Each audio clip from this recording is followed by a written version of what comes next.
በስመ አብ ወወልድ ወመንፈስ ቅዱስ አሐዱ አምላክ አሜን። ክቡራት አይንተ እግዚአብሔር አቦታተይ ካህናት ሊቃውንተ ቤተ ክርስቲያን ላይካነ ምስጢር ሐዋርያት ዲያቆናት አልባሲሁ ለእግዚአብሔር ተባልኩም ምእመናን ልብሰ ቤተ ክርስቲያን አንድና ቤተ ክርስቲያን ተሰመኹም አቦታትን አዴታትን ሐዋትን ሐትን በፍጹም ሰላምና እግዚአብሔር ሰላም ደሓንዳ ሓዲርኩም ከመይ ሓዲርኩም ደሓንዳ ኣለኹም አሜን። ለባህር እግዚአብሔር አምላኽና አምላከ ቅዱሳን በዓይኒ ምሕረቱ ጠሚቱ ከም ብዝሕ በደልናን አበሳናን ከይተፀየፈ ኸይራየ ናብዚ ቅዱስ አጸደ ቤቱ ቅዱስ ቃላቱ ክምግበና ያው ቃላቱ ክምግበና ናይዚ ቅዳሴ እዚ እውን ተሳተፍቲ ስለ ዝገበረና ክብርን ምስጋናን ስብሃትን ውዳሴን ንእግዚአብሔር አምላኽና ይኹኖ። ቅድስተ ቅዱሳን ድንግል ማርያም ወላዲተ አምላክ ብክልተ ወገን ድንግል ዝኾነት ብሕልና ድንግል ብስጋ እውን ድንግል ዝኾነት ብናታ ጸሎትን ረድኤትን ኣብ ዝበፅሕና ኢና እሞ እግዚአብሔር በዘኽበራ ክብሪ ዝኸበረትን ዝተመስገነትን ትኹን። ኩሎም ቅዱሳን እግዚአብሔር በብማዕርጎም በብፀጎም እግዚአብሔር ብዝሃቦም ክብሪ ዝኸበሩን ዝተመስገኑን ይኹኑን። በረኸቶምን ጸሎቶምን ኣይፈለየና።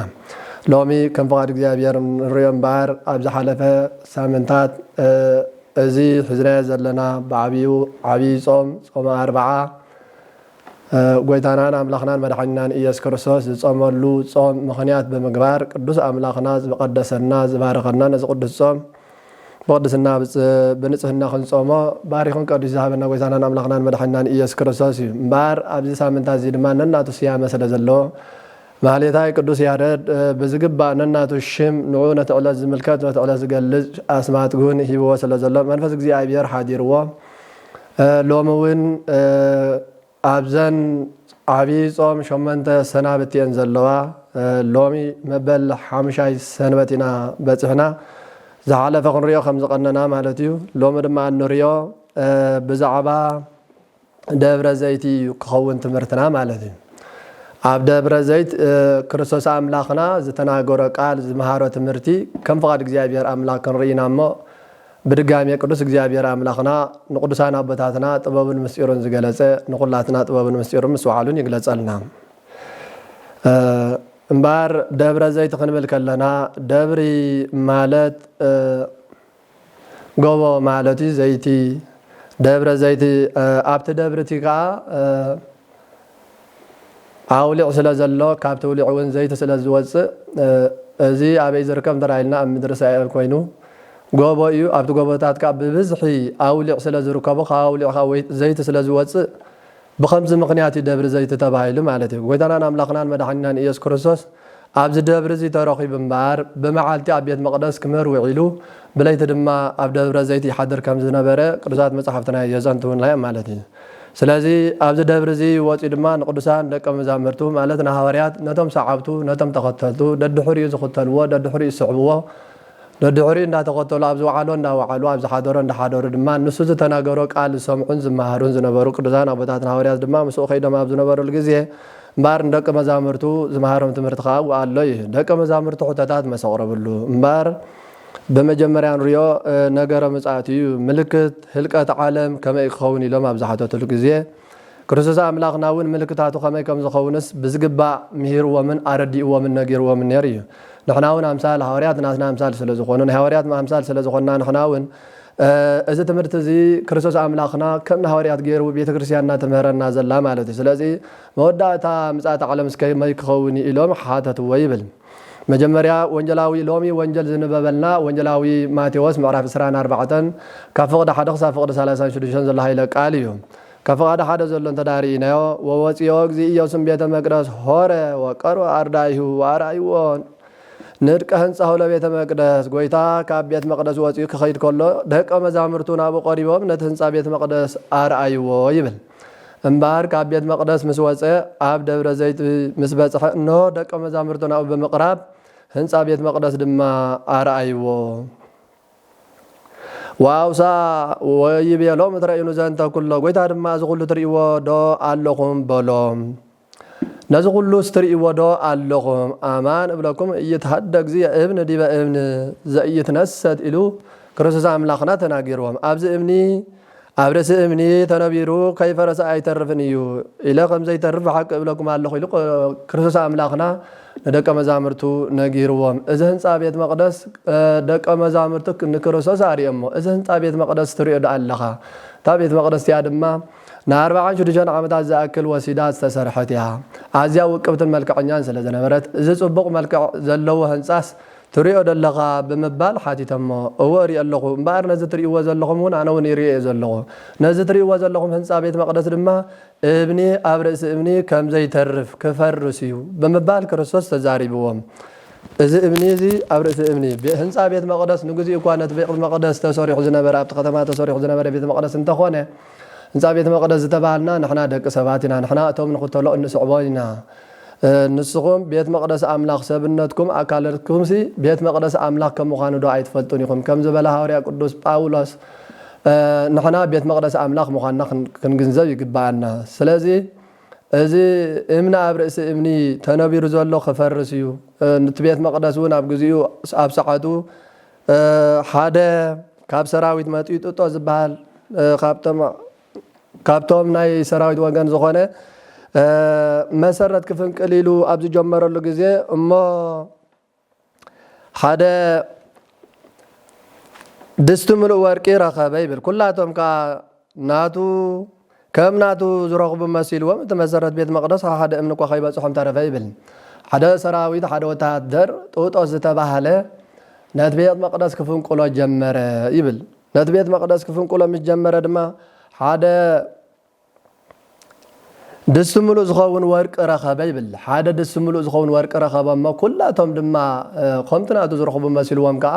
كفرس وجمروا تبيت مقدس كما عنوا يبل سلازي بيت مقدس يعني لومي نادناون بيت مقدس تبعل سبنتنا عنيا خيتول بزفاله مغنيات بحاتيات عنينا خينهلو بيت مقدس خفرسيو نسونتنا كم بيت مقدس غيرو سلاز زنا غورو زنبر اكرس زاملاخنا سونتنا خيتفرس بحاتيات كنطنقق يغبانا قصيلو انوري امبار هنصا بيت مقدس تبعله سونتنا كم زغونا رينا مهاجر እግዚአብሔር تبعله سبنتنا لبنا فريسا بحاتيات فريسا بعمصن ببدلن برخصتن فريسا خيتهلو كنطنقق يغبانا كابز كنطنقق كم زلناي ክርስቶስ አምላኽና እዚ ትሪዎ ዘለኹም ህንፃ ኣይክተርፍኒ ፈሪሱ እምነ ኣብ ልዕሊ እምነ እኮ ኣይክተርፍኒ ብምባል ዝተዛረቦም ስለዚ ነገረ ምጽኣቱ ብዛዕባ ክርስቶስ አምላኽና ብዛዕባ ህልቀት ዓለም ንደቀ መዛሙርቱ ዝመሃሮም እንታይ እምበር ብሕቲሎም ወንዘ ይነብር እግዚእ ነውሰ ደብረ ዘይት ቀርቡ ሃቢሁ ኣርዳኢሁ ወይቤልዎ እንተ ባሕቲቶሙ ይብል እምበር እግዚእነ ሽዑ ጎይታ ኣብ ደብረ ዘይት ተቐሚጡ ከሎ ደቀ መዛሙርቱ ብሕቲሎም ናብኡ ቀሪቦም ከም ዝበልዎ እቶም ሰለስተ ላዕለዎት ንእንድርያስ ወሲኾም ሓተትዎ ይብል ደቀ መዛሙርቱ ሓተቱ ብሕቲሎም ሓተትዎ ይብል ደቀ መዛሙርትን ክርስቶስ አምላኽና እዮም ዝሓተትዎ ሎሚ እውን ንሕና ኣምሳል ናይ ሃዋርያት ኮይንና ንመምሃራን ሊቃውንትና ንቤተ ክርስቲያንና ክንሓትት ይግባአና ሎሚ ንሕና ንሓቶም መምሃራን መን እዮም تم مسحتيان تم ناي طفات كيكونوا خبيت كريستياننا وصاي بيت كريستيان زي تفقدلهم እግዚአብሔር زي حضرهم منفس እግዚአብሔር زي حضرهم سبات አለው يمم كبيت كريستيان وصاي ناي እግዚአብሔር زي كونه تمرت زمهور سبات አለው يم نحنا لو معنا نسخاتكم لما من አለው يقرب يلو ناب كهانو ناب ممهران السوء ناب ሊቃውንተ ቤተ ክርስቲያን መምህራን قرب يلو بزعባ ክርስቶስ زحتتك አለና ዲዩ ስለዚህ ንዓና ኣብነት ዝኾኑና ነቶም ሊቃውንትናውን ክንውከሶም ዘይንፈልጦ ነገራት ከፍሉጥና ሃይማኖትና ዝኹሉ ንሳቶም ስለዝኾኑ ንዓቶም ክንከስ ነዚኦም ኣብነት ቅዱሳን ኣቦታትና ሃዋርያት ናብ ክርስቶስ ኣምላኽና ቅርብ ኢሎም ከም ዝሓተትዎ ብዛዕባ ምልክት ህልቀት ዓለም ጥፋኣት ናይ ዓለም ከም ዝሓተትዎስ ንሕና እውን ናብ ሊቃውንትና ናብ ቤተ ክርስቲያንና ቅርብ ኢልና ንሃይማኖትና ዝምልከት ክንፈልጥ ሊቃውንትና ክንሓትት ከም ዘለና ንኻል እውን ክንምርኮስ ከም ዘይብልና ዘረዳእና እምበር ከምዚ ኢሎም ከለው ናብኡ ቀሪቦም ንግረና ማእዚ ከውን ዝንቱ እዚ ስማዓሲ ክኸውን ብምባል ተናጊሮም ምልክት ህልቀት ዓለም ሃይማኖታዊ ምልክት ኣለዎ በመጀመሪያ ክርስቶስ አምላኽና ዝተናገሮም ሃይማኖታዊ ምልክት እዩ ተኻላይ ድማ بعين ፖለቲካ ክንሪኦ ንኽእል ፖለቲካዊ ምልክት እዩ ቁጠባዊ ምልክት ይብል ናይ ተፈጥሮ ምልክት ከም ሓምሻይ ንሪኦውን ማሕበራዊ ምልክት ከም ዝኾነ ይነግረና ብዛዕባ እዚኦም ምልክት ከም ዝገብር ክርስቶስ አምላኽና ቅድሚ ምምጽኡ ናብዚ ዓለም እዚኣ ንህልቀት ዓለም ቅድሚ ምጥፉኡ ንዓለም ቅድሚ ምጥፉኡ ክርስቶስ ኣምላኽና ናብዚ ቅድሚ ምምፅኡ ዝኾኑ ምልክታት እዮም ማለት እዩ ሃይማኖታዊ ምልክት ክንብል ከለና ከኣስ ከመይ ክኸውን እቲ ሃይማኖታዊ ምልክት እንተዳይልናስ ዋውዛ ጊዜ ኢየሱስ ወይ ቤሎም እቁች እያስትክሙ ጎይታ ከጋጊኹም ከየስሕተኹም ኣስተውዕሉ ኢሉ መለሰሎም ይብል ምልክት ህልቀት ዓለም እንታይ እዩ ኢሎም ምስ ሓተትዎ ማለት ምልክቱስ እንታይ ክኸውን ብዙሓት ጎይታ ከጋጊኹም ኣስተውዕሉ ተጠንቀቁ ብስመይ ኣነ ኢየሱስ ክርስቶስ ኣነ ክርስቶስ እናበሉ ከም ኣምላኽ ከም ክርስቶስ ኮይኖም ከም መሲሕ ኮይኖም ከመፅኦም በዚኣቶም ከይትስሕቱ ተጠንቀቁ ሓደ እኳ ከየስሕተኩም ሓደ ሰብ ከየስሕተና ሎሚ ኣነ ንስኻትኩምን ክንደይ ሰባት ፀላእ ሰናይ ዝሓደሮም የስሕቱና ኣለዉ ካብ ሃይማኖትና የውፅና ኣለዉ ሓጢኣት የስርሑና ኣለዉ እምነትና ዘይብለና ካልእ ግብሪ ካብ ናይ እግዚኣብሔር ዝወፀ ግብርታት የግብሩና ኣለዉ ክንግንዘብ ይግባአና ብዙሓት ኣለዉ ብዙሓት ፀላእ ሰናያት ርኢናዮ እኳ ኣይንፈልጥን ኢና ኣብ ሰባት ሓዲሩ እዩ ግን ዝመፀና ማለት እዩ መልክዑ እንዳቀየረ ኣብ ሰባት ሓዲሩ ፀላእ ሰናያት ሓጢኣት ከስርሐና ሓጢኣት ከግብረና ከም ክርስቶስ መሲሎም ከም ኣምላኽ መሲሎም ከይተረፈ ከም ክርስቶስ ከይተረፈ መሲሎም ክመፁ ከም ምዃኖም ክርስቶስ ኣምላኽና ይምህረናን ይነግረናል ደቀ መዛሙርቱ ዝተናገሮ ቃል እዩ ከየጋጊኹም ኣነ ክርስቶስ እንዳበሉ ክመፅኦም በዚኣቶም ከይትደናገሩ ሓደ እኳ ከየስሕተኩም ምክንያት በጀኩ ክርስቶስ በጀኩ ኣምላኽ የለን በጀኩ ፈጣሪ በጀኩ እግዚኣብሔርስ የለን ስለብዙሓት ብስመይ ክመፁኹም እሞ ተጠንቀቁ ከም ዝበለና ንሕና እውን ኣብ ዘመንና ብዙሓት ይመፁ ኣለዉ እሞ ከምኦም መሲሎም ከጋጊና ሓጢኣት ከስርሑና ካብ ተሓቀኛ ኣምላኽና ክፈሊና ብዙሓት ዝፅዕሩ ወገናት ኣለሞ ክንጥንቀቀሎም ይግባአና እዩ እስመ ብዙሓን ይመፁ በስሜ እንዘ ይብሉ ኣነ ውእቱ ክርስቶስ ኢሉ ብዙሓት በስመይ ኣነ ክርስቶስ እየ እናበሉ ክመፁ እዮም ኣነ ክርስቶስ እየ እናበሉ ለቱ ስብሓት ኣነ ክርስቶስ እየ እናበሉ ኣነ ኣምላኽ ኣነ ከምዚ ዝገብር እየ ኣነ ዝሕውየ ኣነ መድሃኒት ኣነ ዝፍውስ እየ ብፀሎተይ ዝሕውየ እናበሉ ፈቆዶ ጎደናታት ፈቆዶ ኣብ ዘይተደለየ ቦታ ብዙሓት ገርህታት ንመምሃራን ከይተረፉውን ከስሑት እዮም ዝበልዎም ሎሚ ትንቢቱ ይፍፀም ኣሎ ክርስቶስ ኣምላኽና ዝተናገሩ ኣብ ደብረ ዘይት ዝቃል እዚ ሎሚ ወኣ ይፍፀም ኣሎ እሞ ክንጥንቀቀሉ ይግባአና ዝተፃሓፈ ከዓ ንዓና ንመምሃሪና እዩ ምልክታቱ ትንቢታቱ ክርስቶስ ኣምላኽና ዝተናገሮ ቃላቱ ሎሚ ይፍፀም ኣሎ እሞ ኣብ ዘመንና ክንጥንቀቀሉ ይግባአና ከምኡ ምዃኑ ተረዲእና ሓደ እኳ ከየስሕተና ካብ ሃይማኖትና ከየውፃእና እታ በበረኸትን ብፅድቅን እንነብረላ ቅንዕቲ ዝኾነት ሃይማኖትና ከየውፅኡና ሓደራ ክንጥንቀቕ ይግባአና እዩ ንብዙሓት እውን ከስሑት እሞ ከየጋጉና ከየስሑትና ክንጥንቀቀሎም ይግባአና እዩ ንሳቶም ክመፁና ከለዉ ከመይ ኢሎም ከም ዝመፁና እውን ኣብ ማቴዎስ ምዕራፍ 7 ፍቕዲ 15 ዘሎ ቃል ጀሚርና እንተዳሪእናዮም ከምዚ ክብል ይናገር እዩ ታቆብቼ ማሳውያን ነቢያት በከመይ ኢዮብ ይብል ካብ ሓሰውቲ መምሃራን ተጠንቀቁ ይብል እለ ይመፁ ሃብየኩም በኣልባሰ ኣባግ ሓጣን ከለዉ ጻድቃን መናፍቃን ከለዉ ሃይማኖታውያን ስጋውያን ከለዉ መንፈሳውያን መሲሎም ካብ ዝመፁ ሓሰውቲ መምሃራን ተጠንቀቁ ሓጣን ከለዉ ጻድቃን ማለት እዩ መናፍቃን ከለዉ ሃይማኖታውያን መሲሎም ዝመፁ ኣለዉ እዮም ስጋውያን ከለዉ መንፈሳውያን መሲሎም ንዓና ንኸዳናጉሩና ካብ ናይ መንፈስ መንገዲ ከውፁና ብዙሓት ካብ ሃይማኖታዊ ናብ ናይ ምንፍቅና ከስጉሩና መናፍቃን መሲሎም ይመፁ እዮም ማለት እዩ ውሽጦም ዝምንጥል ተኹላ ክንሶም ክዳና ባጊዕ ተኸዲኖም ይመፁና ክዳና ባጊዕ ፅቡቕ ዘረባ እንዳተዛረቡ ጥዑም ቃላት እንዳተዛረቡ ቃል እግዚኣብሔር እንዳተዛረቡ ከምስሉ ብውሽጦም ክፉእ ተንኮል ናይ ሰይጣን ተንኮል ሓሳብ ከለዎም ካብ ሃይማኖትካ ክፈሊካ ክንሶም መናፍቃን ክንሶም ሃይማኖታውያን መሲሎም ስጋውያን ግብሪ ስጋ ዝገብሩ ክንሶም መንፈሳውያን መሲሎም ካብ ዝመፁ ሓሰውቲ መምሃራን ተጠንቀቁ ሓሰውቲ መምሃራን ኣለዉ እዮም ኣብ ዘመንና ድማ ተንስኦም ኣለዉ እዮም ካብዞም ሓሰውቲ መምሃራን ክንጥንቀቕ ይግባአና እቶም ቁንዓት ሓቀኛታት መምሃራንና ኣለውና እሞ ነቶም ቁንዓት መምሃራንና ክንሰምዖም ይግባእ እዩ ከመይ ጌርና ኢና ክንፈልጦም ከንኽእል እንተዳኢልና ወኦም ፍሬሆም ተኣምርዎም ካብኦም ብዝወፅእ ቃላት ከዓ ንፈልጦም ሓጣን ከለዉ ጻድቃን መናፍቃን ከለዉ ሃይማኖታውያን ስጋውያን ከለዉ መንፈሳውያን እንተኮይኖም ብምንታይ ክንፈልጦም ኢና እንተበልኩም ኢሉ ብግብሮም ከተለልይዎም ይኹን ብግብሮም ኢና ንፈልጦም ማለት እዩ ብግብሮም ብቃላቶም ብስርሖም ብኺደቶም ከዓ ንፈልጦም ግብሮም ኣይነሓዝ እምበር ምግባሮም ግብሮም ኣይነሓዝ እምበር ትምህርቶም ዳእሞ እንታይ ኣለዎ እንተበልኩም ኢሉ ግብሮም እንተዘይሓዝና ግብሮም ንሶም ዝገብርዎ እንተዘይገበርና ትምህርቶም እንተሰማዕናዮ እንተደኣ ንብል ኮይንናስ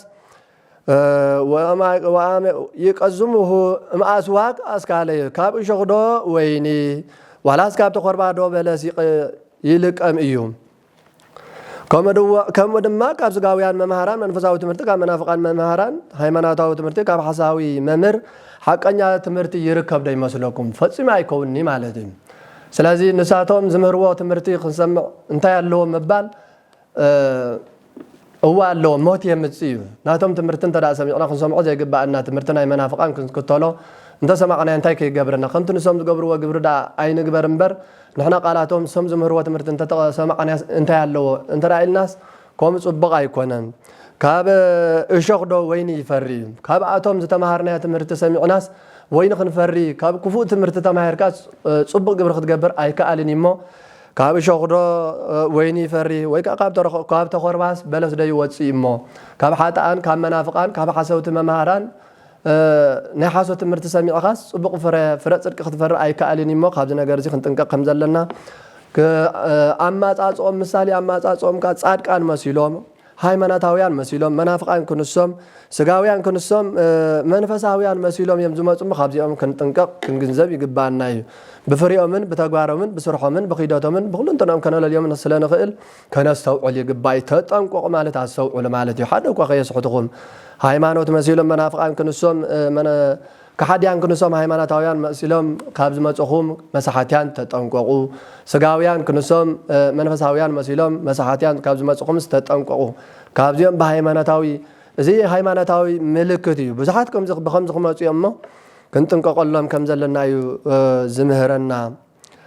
እሞ ካብዚ ነገር እዚ ክንጥንቀቅ እግዚአብሔር ብጸጉ ይደግፈና ምልክት ህልቀት ዓለም እትኻላይ ከም ንሪኦ ድማ ፖለቲካዊ ምልክት ይብል ወንጀላዊ ማቴዎስ ምዕራፍ 24 ካብ ፍቅዲ 6 ዘሎ ቃል እንተዳሪናዮ ከምዚ ኢሉ ይናገር ወገን ወረ ወገን ሰማዕኹም ከይትስምብዱ ተጠንቀቁ እዚ ኩሉ ግድን ክፍጸም እዩ ኢሎም እንተኾነ ግና ሽዑ ዝውዳ ኣይኮነን ህዝቢ ኣብ ልዕሊ ህዝቢ ወይ ነጹ ህዝቢ ዲበ ህዝቢ ወነገስ ላይለ ነገስ ህዝቢ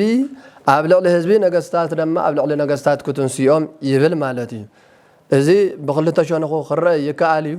ሎሚ ንሪኦ ዘለና ዓለም ህዝቢ ኣብ ልዕሊ ህዝቢ መንግስቲ ኣብ ልዕሊ መንግስቲ ተንስኢሉ ዘሎ ግዜ እዩ ኩናትን ወረ ኩናትን ውግእን ወረ ውግእን ክኸውን እዩ እዚ ድማ ኮይኑሎ እዩ እዚ ምልክታት እዩ ቅድሚ ክርስቶስ መምጽኡ ናብ ዓለም እዚ ምልክታቱ ዝረአ እዩ ስለዚ ህዝቢ ኣብ ልዕሊ ህዝቢ ነገስታት እውን ኣብ ልዕሊ ነገስታት ክትንስዮም ነገስታት ንሕና ኢና እቶም መኳንንቲ ንሕና ኢና ንሽየም ንሕና ኢና ስልጣን ንሕዝ ንሕና ኢና ንጉሳት ንኸውን ኢሎም እቶም ህዝቢ እውን ንሓድሕዶም ኣይክሰማምዑን እዮም ማለት እዮም እቶም ህዝቢ እውን ወገናቶም ናትና ወገን እዮም ከምዚ ዝኾኑ ናትና ወገን እዮም ዝሽየሙ ናትና ወገን እዮም ነገስታት ዝኾኑ ናትና ወገን እዮም ሽመት ዝሕዙ ኢሎም ኣብ ንሓድሕዶም ኣይክሰማምዑን እዮም እዚ ካብ ዘመንና ዝፍጸም ዘሎ እሞ ካብዚ ነገር እዚ ክንጥንቀቕ ከም ዘለና እዩ ምልክታቱ ናይ ክርስቶስ ኣምላኽና ዝተነገሮ ቃል እዩ ዝፍጸም ዘሎ እሞ ካብዚ ነገር እዚ ከዓ ክንዕቀብ ነገስታት ኣብ ልዕሊ ነገስታት መኳንንቲ ኮይኖም ሽመት ዝደልዩ ንሕና ኢና ንሽየም ዝብሉ ኣብ ልዕሊኦም ክትንስዮም ህዝቢ እውን ኣብ ንሓድሕዶም ናትና እዩ ዝሽየም ናትና ወገን እዩ ዝሽየም ናትና ወገን እዩ ስልጣን ዝሕዝ ብምባሃል ሎሚ ንሪኦ ንሰምዖን ዘለና ኣብ ቅድሚ ዓይንና እሞ ኣብ ዘመንና ከዓ ይፍጸም ኣሎ እሞ እቲ ምጽኣት ናይ ክርስቶስ ምልክታቱ ይፍጸም ስለ ዘሎ ክንጥንቀቕ ይግባአና እዩ ክርስቶስ ኣምላኽና ይመጽእ ኣሎ እሞ ተጠንቂቕና ክንጸንሐሉ ይግባእ ስለዚ ነገስታት ዝተባሃሉ መን እዮም ተራኢልና ብኻልኣይ ብሃይማኖታዊ ሸነኽ ክንሪኦ ከለና ድማ ስጋን ነፍስን እዮም ማለት እዩ ስጋን ነፍስን ኣብ ንሓድሕደን ስጋ ኣብ ልዕሊ ነፍሲ ክትነግስ ነፍሲ እውን ኣብ ልዕሊ ስጋ ክትነግስ ትደሊ ኣብ መንጎን ምክርኻር ኣብ መንጎ ስጋን ነፍስን ምባእስ ኣሎ እዩ ምክርኻር ኣሎ እዩ ማለት እዩ ሎሚ ግን ኣበይና ባኻትኩም ነጊሳ ኣብ ነፍሲ ወከፍና ዝነገሰ ኣሎ እዩ ኣብ ልዕሊ ስጋና ፍትወታት ናይ ስጋ ዓመፅን ቅትለትን ዝሙትን ምንዝርናን ኣመንዝራን ኩሉ ነገር ሓጢአት ናይ ዓለም እዚ ነጊሱላ ኣብ ስጋና ማለት እዩ ፈጺምና ግብሪ ጽድቂ ከም ዘይንገብር ኮይና ኣለና ነፍስና ዝተሰዓይራላ ስጋና ኣብ ልዕሊ ነፍስና ነጊሳትሉ ዘላ ዘመን ያ ትዕቢት ሓዲሩ ትዕቢት ሓዲግና ትሕትና ከይንገብር ስጋና ብትደልዮ ብትፈትዎ ነገራት እንዳኸድና ከፍቃድ እግዚአብሔር ወፂና ካብ ትእዛዝ ኣምላኽ ወፂና ንኸይድ ዘለና ግዜ እሞ ምልክታቱ ዝፍጸመሉ ዘመን ስለ ዝኾነ ነፍስና ንስጋና ዳ ክትገዛእ ይግባእ እምበር ካብ ትዕቢት ናብ ትሕትና ፍቅሪ ጽልእን ተደኣልዩን ካብ ጽልኢ ናብ ፍቅሪ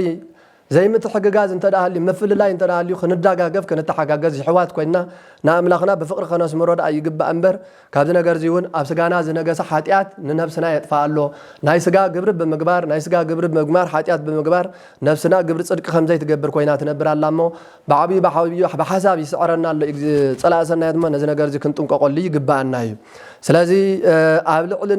نفسنا ابلعل سغانا خدغزا ناي نفس تغبار بمغبار نسغانا كنوغا كنقتلا دا يغبانا نمبر ناي سغا غبر بمغبار نفسنا كنوغان كنطفا خاف እግዚአብሔር كنفلي ايغباني سلازي نغسات ابلعل نغسات زنغسلو غزي خمصيو زتباله نز نغر زي مو حاتيات ابلعل نفسنا ابلعلنا نغسا خيتهلو كنطنققلا يغبانا انت دا نغسا هلياخا كميغرنا اينا خزعرو انت رايلنا تحتنا بمغبار صوم بمصام صلوت بمصلاي حق እግዚአብሔር بمفصام نسحب موساد حاتياتنا زوق حاتيات كان نفسنا زوق حاتياتيو نتزوقنا او اب وشط نفسنا او وشط اكلاتنا خوين زوقنا زل حاتيات بخمه الى نوصو انت رايلنا بنسحا اينا نوصو نسحب بمغبارنا እግዚአብሔር بمملاس حاتياتنا خبانا خنوصو نخيلنا مو እግዚአብሔር نزخن قبر እግዚአብሔር بصوق يدغفلنا خمراب عين نوري انبار ناي تفطرو ملكتيوم ناي تفطرو ملكت كن ملكلنا مريت كنقطقط مخانو مريت ون زنقطقطلو زلو زماني ابتفالالا هاغرات ون مريت ينقطقط كمزلو خلاتنا نسخوتو ነገር አይኮነን ማለት ፀሐይ ክጽልምት ያወርሁን ብርሃና አይክትህብኒ አይብሉ ከዋክብት ወድቁ خرغፉ እዮም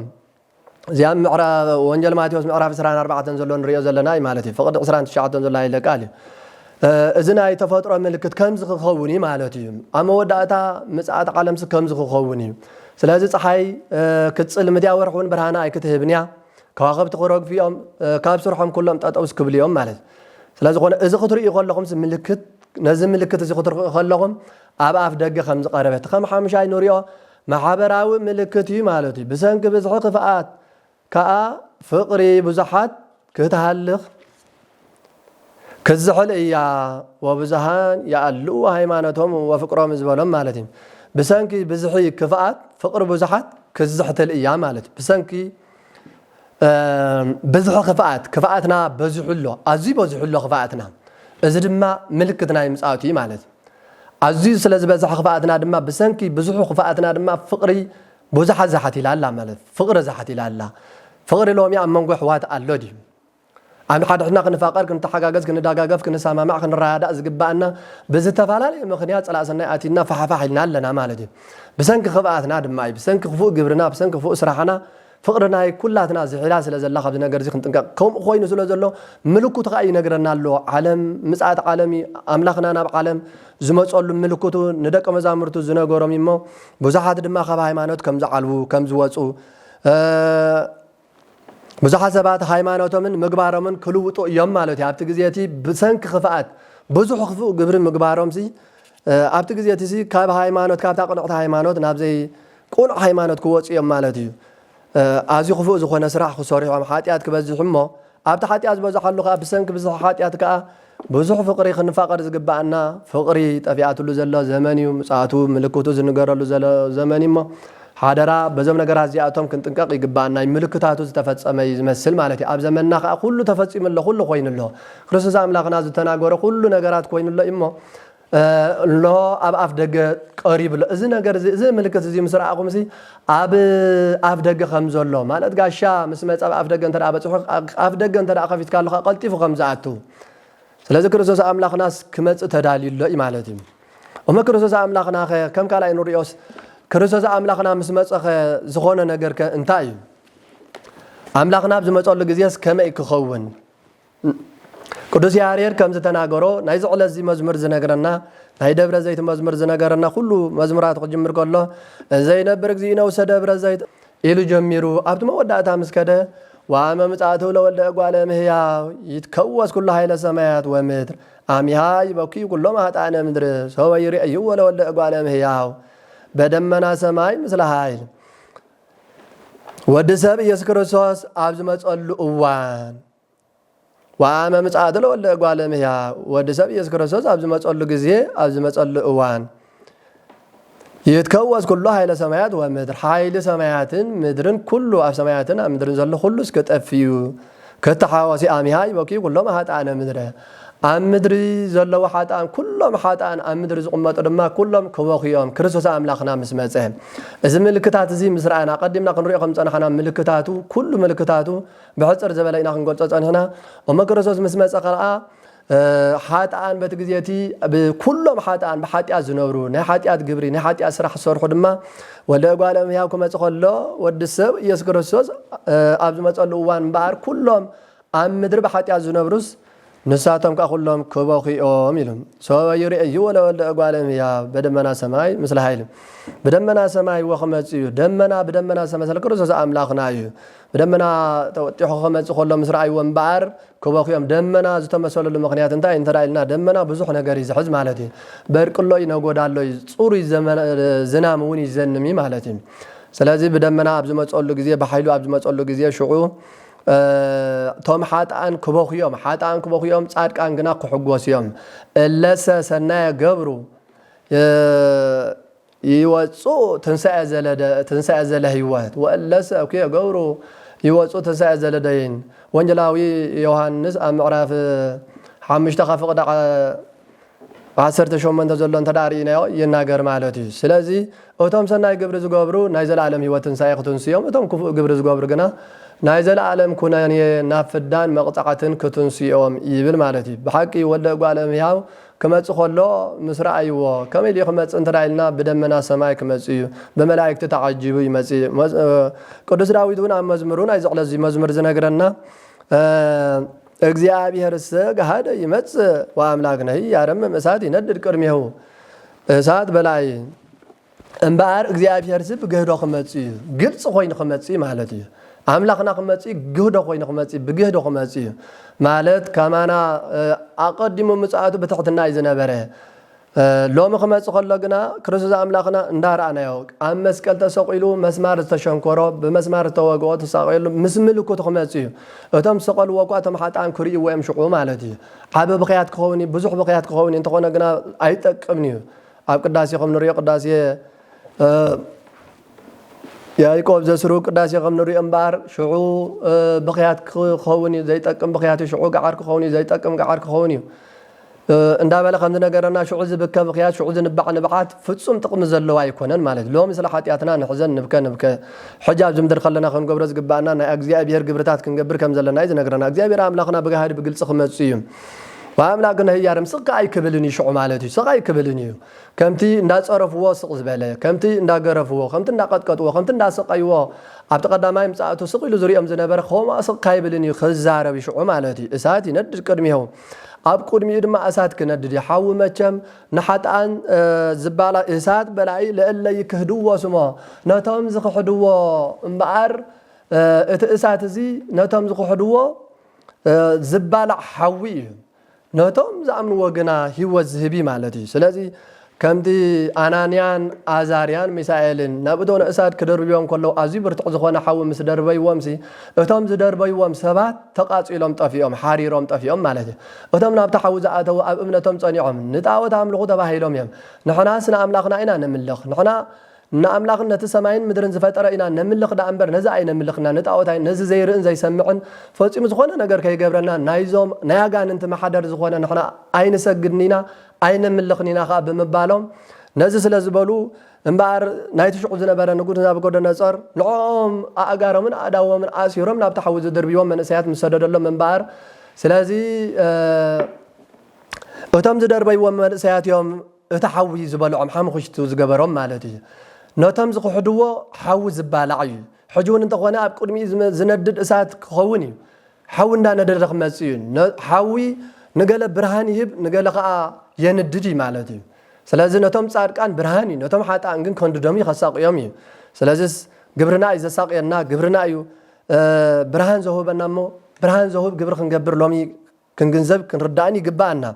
እግዚአብሔር ግልጽ ሆይነ ከመጽዩ ስቃይ ክብልኒዩ ንሓጣን ንጻድቃንን ክፈላል ከመጽዩ ከከም ግብርና ክፈርደና ከመጽዩሞ እሳት ኣብ ቅድሚ እንዳነደደምቶም ሓጣን ድማ ዘንድዶም ነቶም ጻድቃን ካ ህይወት ዝህቦም ኮይኒ ክመጽሞ ሓደራ ሎሚ ኣነ ንስኻትኩምን ምጽኣት ናይ ክርስቶስ ብኸመ ኢና ንጽበየ ዘለና እዚ ኩሉ ነገር ካ ብግድን ክኸውን እዩ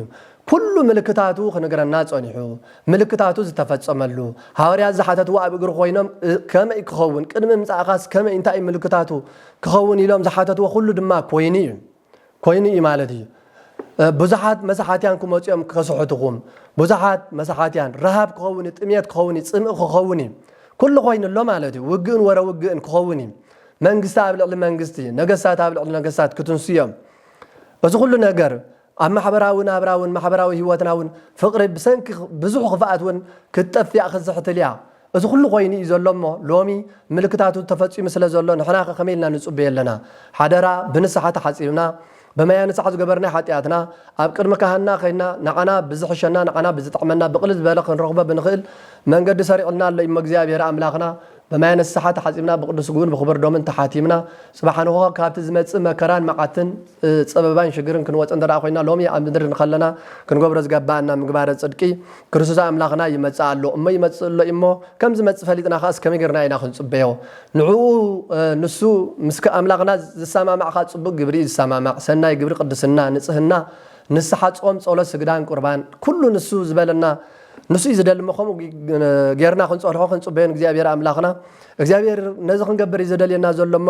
ነገር ምጽአቱ ተረዲና ከምዝ ቀረበ ኣብ አፍ ደገ ቀሪቡ ከም ዘሎ ኩሉ ምልክታቱ ከም ዝተፈጸመ ተረዲና እንተን ገንዘብናን ካ ሎሚ አነ ንስኻትኩምን ተዳሊና ክንጾንሖ ደልዋኒኩም ንበሩ ከም ዝበለና ተዳሊና ክንጸንሕ እግዚአብሔር ሎሚ ይምህረናን ይግስጸናን ይምህረናን ይምዕደናን አሎ እሞ ነዚ ክንገብር እግዚአብሔር ብጸጋ መንፈስ ቅዱስ ይደግፈና ናይ ቅዱሳን አባታትና ኩሎም ጻድቃን አባታትና ሐዋርያት ሰማዕታት ነቢያት በረከቶምን ረድኤቶምን ጸጋዎምን አይፈለየና በዚ ምክንያት ትምህርት እዚ ድማ ተማሂርና በማያነ ሰዓት ሐጺብና ህይወት እንረኽበሉ ቅድስናን ንጽህናን በረከትን ጽድቅን እንረኽበሉ ህይወት ጉዕዘና ከሆነልና እግዚአብሔር ክባርከልና እግዚአብሔር አምላኽና ቅዱስ ፈቃዱ ይሆነልና ስለዚህ ማህርናን ስገሰጸናን ክብር ምስጋና ነው ወስብሐት ለእግዚአብሔር ወለወላዲቱ ድንግል ወለመስቀሉ ክቡር አሜን።